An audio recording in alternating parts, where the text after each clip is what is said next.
Hey everyone! Welcome back to another Maze Escape devlog. First off, I want to say sorry for not uploading regularly. As some of you might know, I'm 17 and life isn't always easy. Between school, helping out at home, and other activities, I don't always have as much time as I'd like to work on the game or make videos.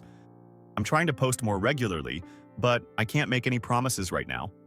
I also want to say that every like, comment, and new subscriber really motivates me to keep going. When I see your feedback, it reminds me that people actually enjoy what I'm doing, and that makes all the hard work worth it.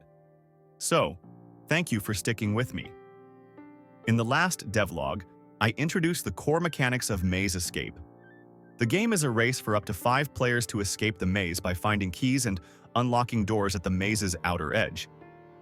I also added bombs, which can be used to destroy cracked walls, creating shortcuts and new paths to victory.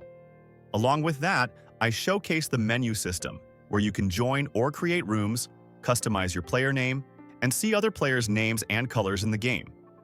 If you haven't seen that video yet, go check it out for a deeper dive into the game's basics. Let's dive into the updates. First, I've added AI enemies to the game. These guys walk through the maze and have a line-of-sight mechanic. If you're in their view, they'll chase you down. And if they catch you, boom, they explode, just like creepers in Minecraft. But these enemies weren't easy to implement. At first, they kept walking into walls or getting stuck halfway into the floor, which made them more laughable than threatening.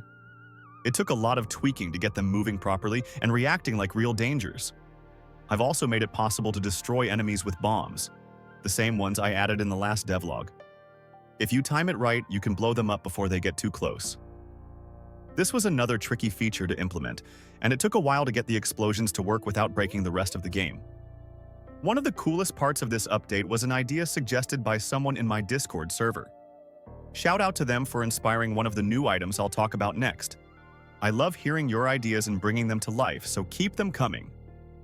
Next up, I've added 2 new items. Vision potions.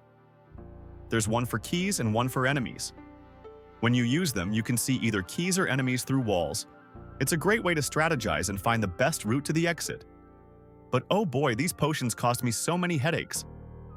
I had no experience working with shaders, and it showed. At first, the keys wouldn't appear, or enemies would glow in the wrong colors, making them look more like abstract art than actual enemies. After a lot of trial and error, though, I got it working. Now, the potions work exactly as intended, and I think they add a fun and strategic layer to the gameplay. Before I wrap this up, here's a funny story. I wasted about 30 minutes thinking there was a bug with the key spawning system. I thought it was only spawning 2 keys when it should have been 5. I dug through the code, trying to figure out what was wrong. Turns out, there was no bug. The system spawns 1 key for each player in the lobby, and since there were only 2 players, it was working perfectly. Let's just say it wasn't my brightest moment. That's it for this devlog. I hope you enjoyed seeing the progress and learning about the new features.